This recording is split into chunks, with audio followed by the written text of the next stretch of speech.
because what was your name? Kate came this morning at 10, and I'm not sure. I checked with my undergraduate course because I have office hours. I knew that this could possibly be 4 times, Mondays and Fridays, and 10 and 4, and I might have gotten it mixed up, but my undergraduate class confirmed that it was the 4 p.m. that's both Monday and Friday, and the 10 was only Friday. Okay, I guess I got. You were Kate, right? Let me try some more names. You're? Divya? Okay, so let me write. I'm writing them down. So Divya, not that I'll remember any, but are you a graduate student? What year? I'm a second-year grad student. And who's your advisor? Okay, and Kate, your first year, and maybe Hammond. Let's see. You don't look like one of the faces that I did last time, or have I already forgotten you? Jason, okay. You're not written down over here. And what year? First year. And tell me your name. Jennifer.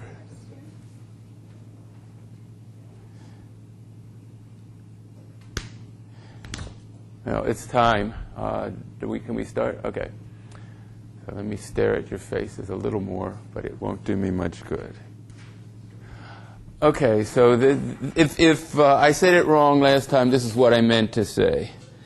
So I have some handouts because the basic thing about tracing rays against spheres and planes and polygons was not in our textbook, and Kate told me that the code that I made available to you talked about intersecting with planes, but not intersecting with triangles or polygons. So this is photocopied out of another ray tracing book by Peter Shirley, and I'm going to go over the ray-sphere intersection. In fact, the actual mathematics in there will generalize to a ray ellipsoid equation. It's just the quadratic equation is a little bit different. But in general, if we have a ray equation parameterized,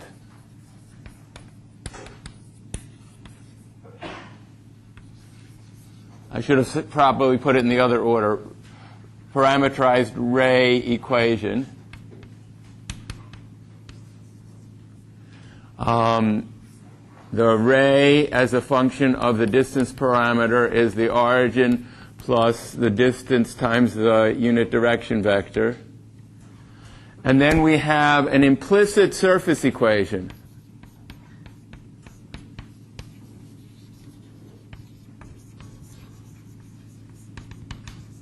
Say f of x, y, z, or f of some point equals 0, which I'll write in a minute for the case of a sphere, but you can have an implicit equation for an ellipsoid or something that's the union of a bunch of Gaussian potentials that people use for blobby modeling of molecules and creatures and so on.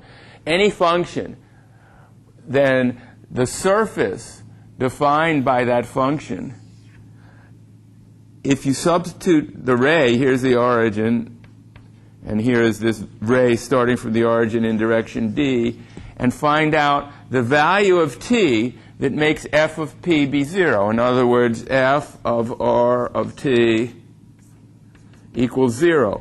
That will turn out to be a single equation in the parameter t. And in this case of this kind of shape, we have 2 intersections for this ray, and maybe for this ray we've got 4.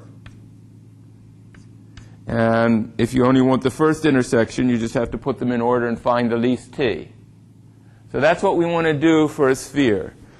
So the equation for a sphere, I might just, if I could find my notes, I'll read from those instead of from the photocopy, but it's basically the same thing. If we have a sphere, the sphere has a center C, and radius r, and the equation of the sphere says that for any point on the sphere, the difference between that point and the center position squared equals r squared. Really, I could just say the distance, p minus c, equals r, right? This point here has less than r distance. This point here has more, and one that's right on the sphere, it'll be equal. But then there's a square root involved, so it's easier to write it this way, because then we can actually represent the absolute value of a vector by dotting the vector with itself. So before I do that, though, let me put my origin and my direction vector, and here is this ray. I guess this ray will intersect the sphere twice. Here's the direction vector, and for this point P, I'll put the ray equation O plus TD, and then minus C, I may forget these vector signs, squared equals r squared. So let's see. Let me take the terms with t separately. So I'm going to say TD and then plus a constant vector O minus C squared equals r squared.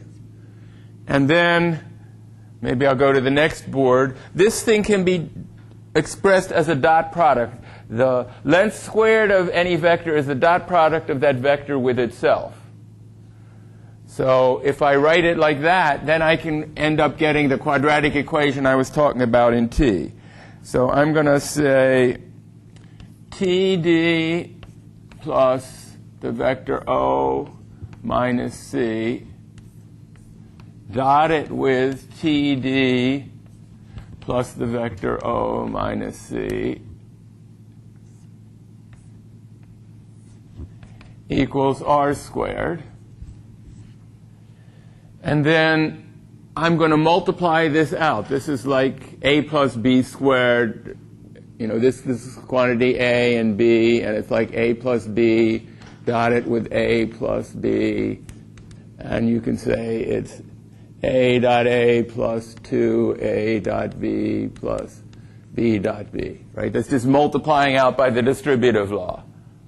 So that's what I want to do here. I want to multiply these out so that this is my a and this is my b. I'm going to get t squared d dot d when I take this dot that, and then I have this dot that and this dot that, but doesn't make any order what you do the dot product in, so I'm going to get twice t times d dot the origin minus c plus the origin minus c dot itself, and then I'm going to say minus r squared equals 0. I'm going to bring the r squared to the other side just because I want it to the form f of something equals 0. And so I can say this is a t squared. This d dot d is a scalar, so this much is my a, plus, do I want to keep the 2 in there? Maybe not. B times d dot o minus c. Plus, I didn't want to do that, did I? I just wanted to keep it d just times t. This b, so a is d dot d, b is 2 times d dot o minus c, where I'm leaving off my vector signs. And my constant term on the quadratic equation is going to be o minus c dot o minus c minus r squared. And then it's going to look like the form at squared plus bt plus c equals 0, which is, as I promised, the quadratic equation in this unknown value t. So who remembers the quadratic formula for the roots of a quadratic equation? If I have a quadratic equation of this form, when I was in high school, I memorized the formula for the roots. And when I was in high school, they derived that formula by the technique of completing the squares. But I'm not going to rederive it for you. If nobody remembers the formula, I'm just going to copy it. Anybody remember it? B plus or minus the square root of the discriminant. Which is what? B squared minus 4ac.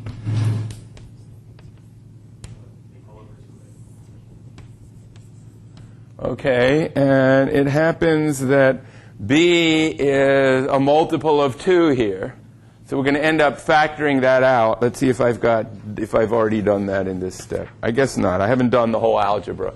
But it turns out that b has a factor of 2, b squared has a factor of 2, and this has a factor of 2 in it. 4. I mean, and you take out the square, there's a 2. So if you actually write this, you could write a different formula when b is a multiple of 2, and save you 1 multiplied by 2 maybe.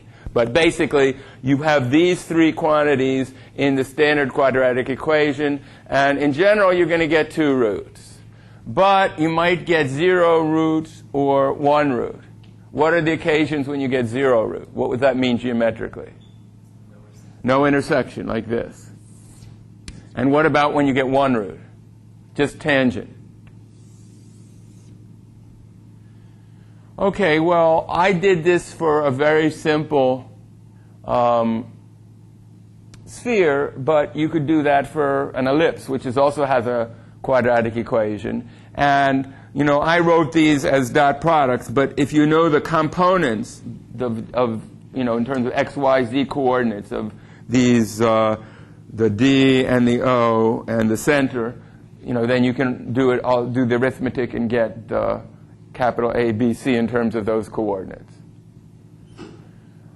Okay, so it may be, though, that your viewpoint, your initial origin is here, and the direction vector is like that. And then the 2 intersections you're going to get are actually going to be negative values of t. They're behind the origin on this ray. And they're no good. So in that case, the ray, if it starts here, we're only interested really in positive t when we're tracing along the ray for computer graphics. So those aren't any good. Also, if the ray origin is just inside here, and you're tracing like that, you're going to have 1 positive root and 1 negative root. So what you want is the smallest positive root, if any. So now, if we look over here, B could be either positive or negative, depending on whether this direction vector makes, here I guess it's 0. It's exactly perpendicular. But if this direction vector is like this, compared to that, then you're heading away from the sphere. And if the direction vector is like this compared with the direct vector O minus C, then you're heading toward the sphere. So I think what's happening, this A is always positive, right? So because it's a dot product of 2 things it's a dot product of a vector with itself. So I guess if you want the smallest root, you always want to use the minus sign here. And then if the smallest root, it gives you a negative number, then you want to try the plus root. And if that also gives you a negative number, then you've got no intersections. Okay, so now how about sphere plane intersection? Well, if we have a plane, say it's the plane of the 3 points A, B, and C. Actually, that triangle goes clockwise, but that's okay. Since I've drawn it this way, I'll keep it. Usually you want to orient your triangles so they look counterclockwise from the outside. But I guess whoever created your database, you can't guarantee that worked anyway. So I can find a plane going through these triangles with some cross products. Namely, I can find the normal to the plane by taking, say, A minus B cross A minus C. And that will be perpendicular to the plane of this blackboard if this triangle is on this blackboard. So n equals A minus B cross A minus C. And then I can find a unit normal. It's not always needed. In fact, for this application, it isn't. But I like to think in terms of unit normal. So it's n divided by its absolute value. And now I can say, and in fact, in this particular case, since my right-hand rules, because my triangle actually was clockwise when viewed from our side of the blackboard, my right-hand rule gives me a normal that's actually pointing into the blackboard in this case. So if I have a point behind the blackboard and I take P minus A, actually I can use any point and dot it with this unit normal vector, I'm going to get a negative number. If I take a point P, which is right on the blackboard, I'm going to get 0. And if I take a P that's on my side of the blackboard, I'm going to get a negative number. Right? So P is sort of, this normal is sort of the outward normal. It's the pointing toward the direction, if you view that triangle, it's going to look like the ABC was going counterclockwise, which in this case means we have to view it from behind the blackboard. So behind the blackboard is positive, 0 is on the blackboard, and in front of the blackboard is negative. So that means this is an implicit equation also for a point P. So if we again put R of t minus any vertex of the triangle dot n equals 0, then we get a single linear equation, right? Because everything is constant and R of t is linear in t. So it's going to be a linear equation. And if we solve that linear equation for t, we're going to get how far along the ray, here's the origin, and somewhere, actually I better draw that triangle in a different plane. Assume the triangle is here, on a plane that isn't quite on the blackboard, and you start from the origin and you move in direction D, and see how far you go before that ray hits the triangle, hits that plane. And that's your intersection point. So ray-plane intersection is another case of this implicit equation. The problem is to decide whether this point, say P, that we got by solving this equation is inside the triangle or not. And I guess that's the point where the code that I put online for you doesn't do. So I remember now when I taught this course before, other students just like to understand things like camera motion or depth of field. If you like put a checkerboard texture on the plane by using some sort of coordinate system on the plane to look up a texture, you could like make black and white or red and black patterns, and you could see those have a depth of field effect. But if you really have a model made out of triangles, we still have a point in triangle calculation. So I'm going to tell you two ways to do that. The one is to try and parameterize the plane. And what we're going to do is think of, here is the vector, here's A, here's B, and here is C. And we think of these two vectors as parameters on the plane. Right, so any point on the plane is A plus a certain, A is a given point on the plane, and then we can have a certain multiple of this direction and another multiple of this direction, and that will give us any point on that plane, right? Because these two vectors are sort of a basis vector for moving along that plane. So we can think of it as beta times B minus A plus gamma times C minus A. And the way they derived it on the sheets I handed out is to say that any point on the plane can also be thought of as a sum of alpha times A plus beta times B plus gamma times C, and these are called the barycentric coordinates of this point with respect to the vertices of the triangle. And in fact, you can get alpha by looking at the ratio of the area of this triangle to the area of the whole triangle, and beta by the ratio of the area of this triangle to the whole triangle, and gamma by the ratio of this triangle to the whole triangle. Or in terms, you could just take in terms of ratios of altitudes, ratio of this altitude to this altitude of the whole triangle. If these were perpendicular, actually they don't look perpendicular. But those have the property that alpha plus beta plus gamma equals 1. So to write this equation, another way of looking at it is just alpha equals 1 minus beta minus gamma. Right? So the 1 gives you the A, and the minus beta is the minus A here. And the minus gamma here, when you have alpha times A, gives you this one. And then you have the beta times B and the gamma times C from these two terms.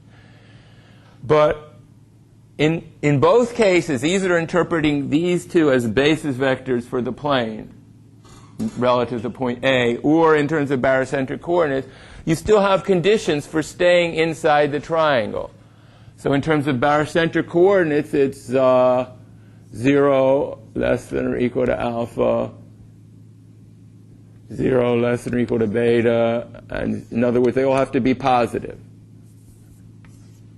And this condition, if alpha equals 1 minus beta minus gamma, that says 1 minus beta minus gamma is, I guess I should just say greater than or equal to 0. That means, if I bring these to the other side, beta minus gamma, beta plus gamma is less than or equal to 1.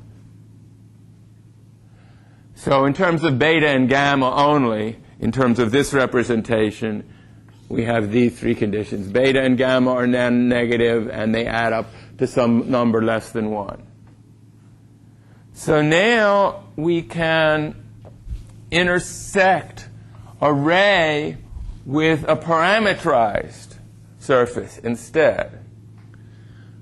So basically, we have some surface, I don't know, why don't I call it Q of beta and gamma, which is a parametrized surface.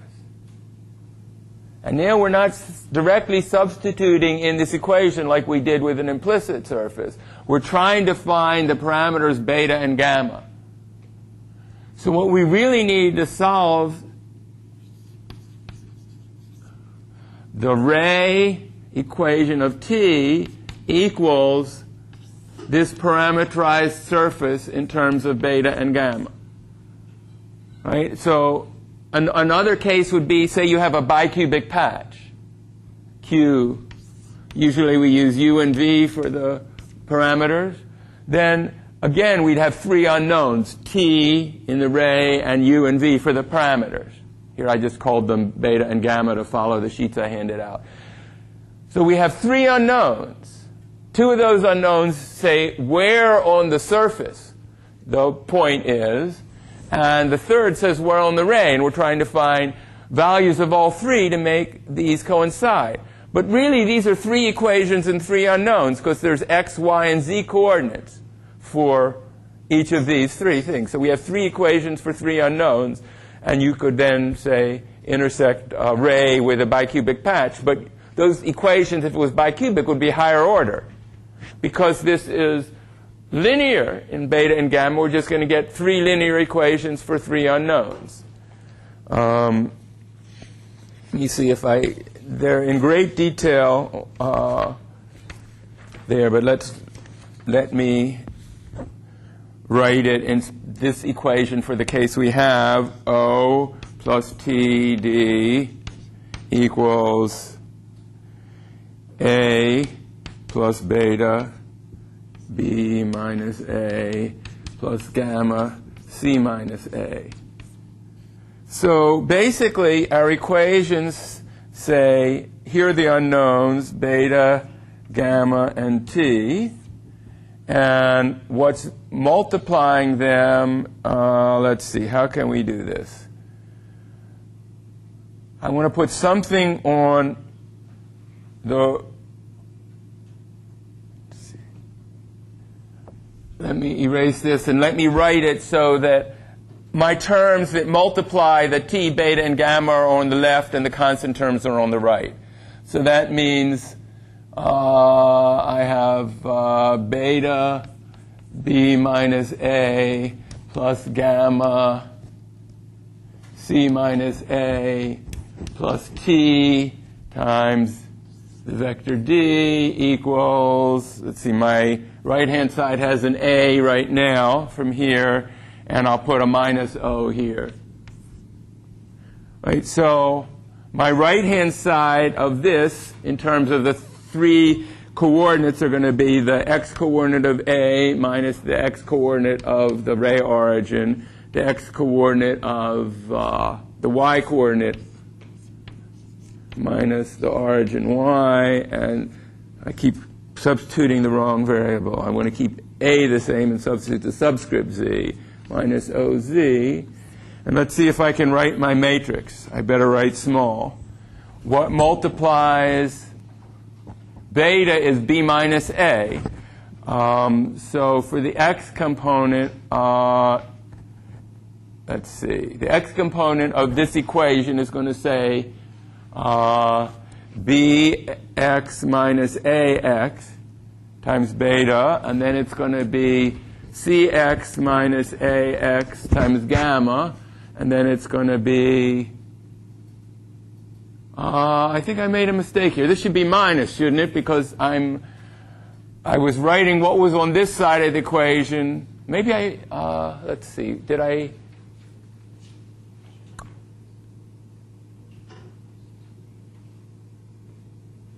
Yeah, these should be backwards, right? If I'm bringing these to the same side as the this and putting my O on the other side, this should be A minus C. It should change signs, right? Is that correct? Because I brought these terms to the left-hand side of the equation. A minus C and B minus C. So yeah, that's what I'm not sure what I have. I have AX minus BX here, so I guess, yeah, my notes agree.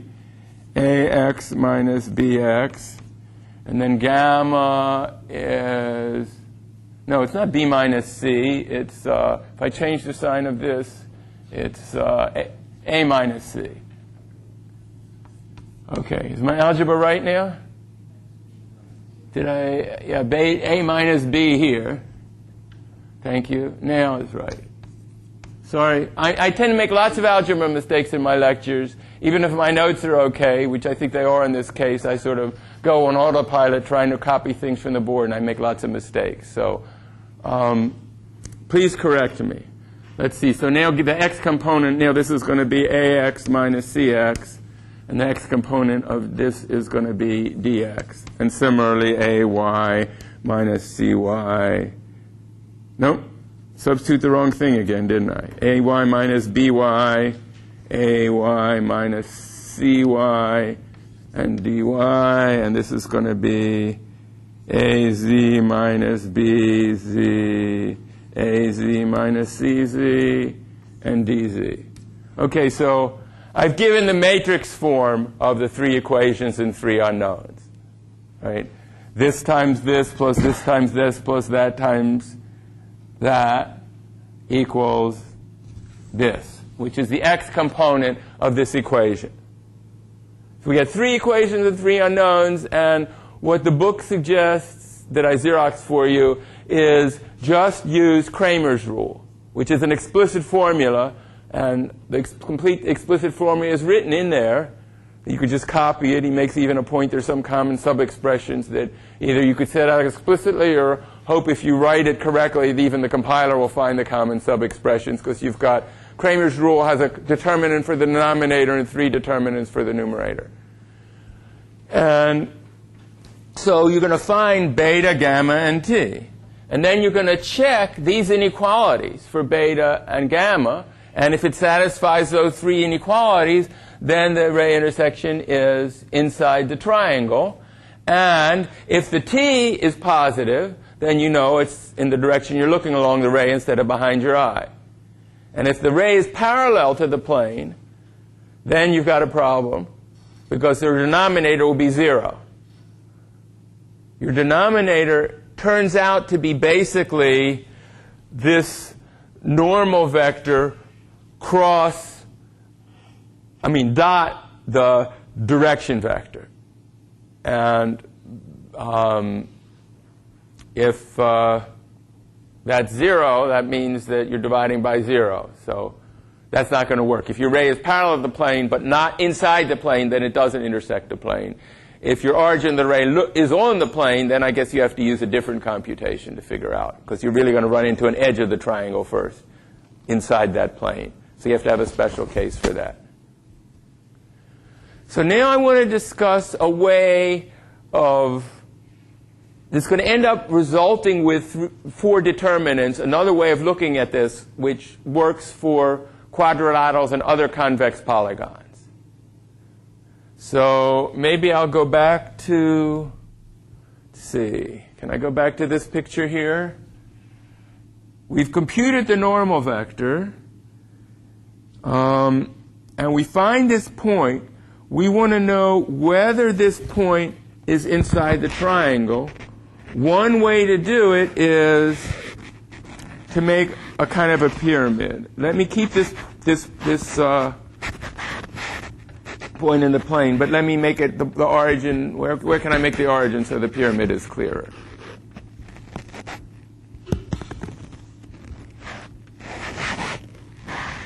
I guess if we were looking at this plane, this would be dotted, right? Because this is the front face, and here are 2 back faces of the pyramid.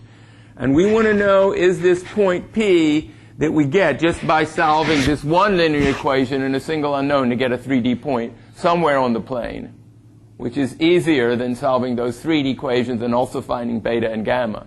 Is that point inside this pyramid?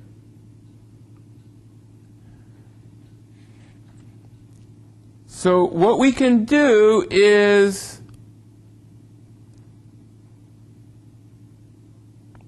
we can, just like I found a normal to this plane by taking this cross product here, I can find the normal to this plane by, say, taking the origin minus A. I have to figure out, let me write it and then I'll try and figure out whether I've done it consistently. The origin minus B. Okay, so the A was this vertex up here.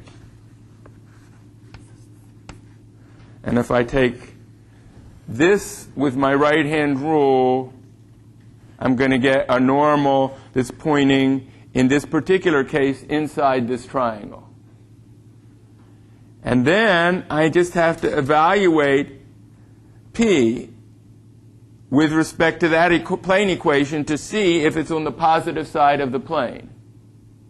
Right? So I take P minus A dot this cross product. O minus A cross O minus B. And if that is positive, then in this particular case, P is inside the pyramid. At least it's on the correct side of this pyramid face. And then I similarly take, where will I write it? I can get a similar equation for this face here. O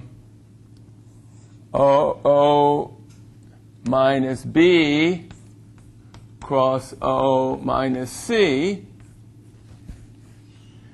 Let's see. Right? If I do like that, I'm pointing toward the inside of this pyramid. And so if I take that, it doesn't matter which order I take the dot product, so I'll write it this way. Times O minus P. So if this is greater than 0, or say greater than or equal to 0, and this one is greater than or equal to 0, and O minus,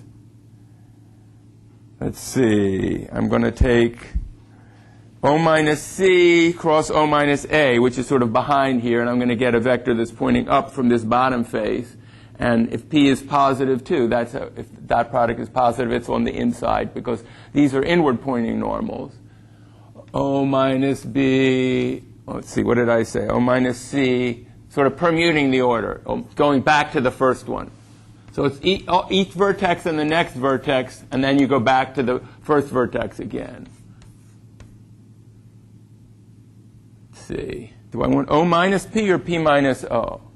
I did this backwards, didn't I? I said O minus P, but really it's P minus O. The way I did this is the point on the plane, and this is the point that I'm testing. So each of these was written backwards. I did P minus A, okay, here. This should have been, no, it's P minus O here. I wrote that wrong. This is P minus O. No, it's P minus, let me think about this. The O is always on the plane, because I'm always taking one of these planes through the origin. So it's always P minus O here and P minus O here. If all these three things are greater than 0, it's inside. But that's only on because normally if you have a face, you're getting an outward normal. Like if we take B minus A cross C minus A, we get the outward normal here, because this was counterclockwise when viewed from outside. And here, this one we did, how did I write this? This one is clockwise when viewed from outside. C, B is clockwise. So basically, there's a sign test here. If the viewpoint makes this triangle look clockwise, then these tests should be greater than or equal to 0. But if the viewpoint makes the triangle look counterclockwise, then the test should be less than or equal to 0. So one way to think about that is to say,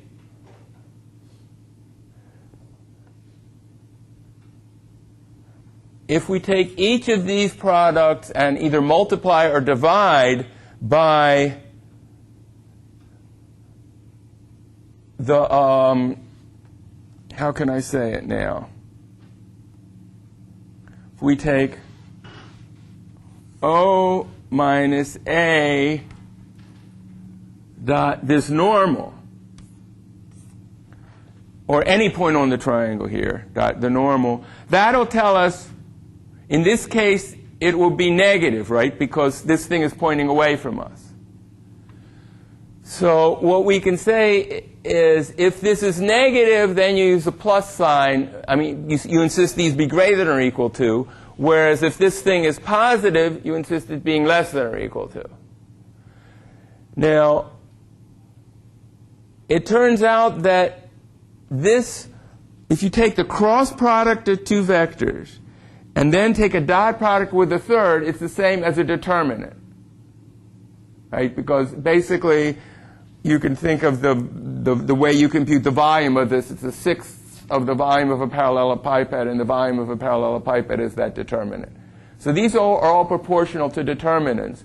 So you still have to take 4 determinants in order to find these tests. 1, 2, 3, and then this fourth to determine which sign you're going to use, depending on the orientation. So you've done the same amount of arithmetic by this method as the other. And if you did a little algebra, you might even find their equivalent. But I doubt it, because this, yeah, no, it could be, because, you know, these things have O's in them here. Could end up being exactly the same arithmetic. I'm not sure. But the advantage is that that one works for any convex polygon, right? If you have A, B, C, D, let's see, where will I write it? Maybe on this board. Well, let me draw a pentagon. A, B, C, D, E. And this pentagon is in some slanted plane here, and we have the origin here and a direction vector here. We can do the same thing, right? We can intersect that ray with the plane. We can get the plane equation by any 3 points as long as they're not collinear.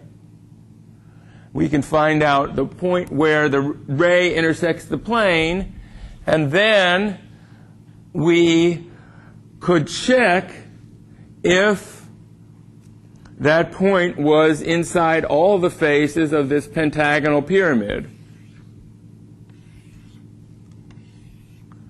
Right? We could just use the single. I mean, if you look at just ABC, you could test, whether that is clockwise or counterclockwise with respect to O, and that would give you the sign to make sure you were consistently getting the signs of the other tests correctly.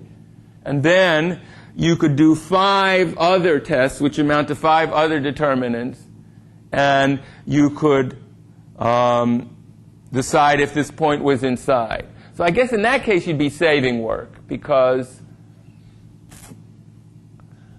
the other alternative would be to divide this pentagon into 3 triangles and do the other method with the linear equations for all 3.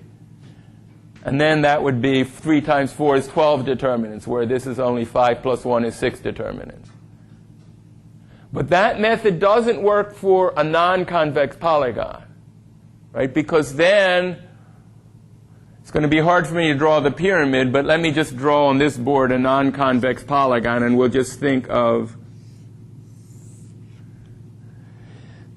are you in the, and basically we have the inside of this plane, the inside of that plane, the inside of that plane, the inside of that plane, and the inside of that plane.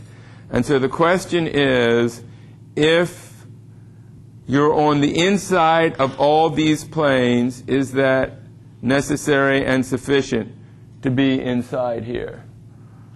And I think it's probably sufficient, but I'm not sure it's necessary, because actually the only thing that satisfies all these inequalities is this region here, right? And you're missing a whole lot of the triangle because of this, I guess, sort of concave pentagon, because we've got pieces here which are on the wrong side of this line, but nevertheless on the inside this pentagon.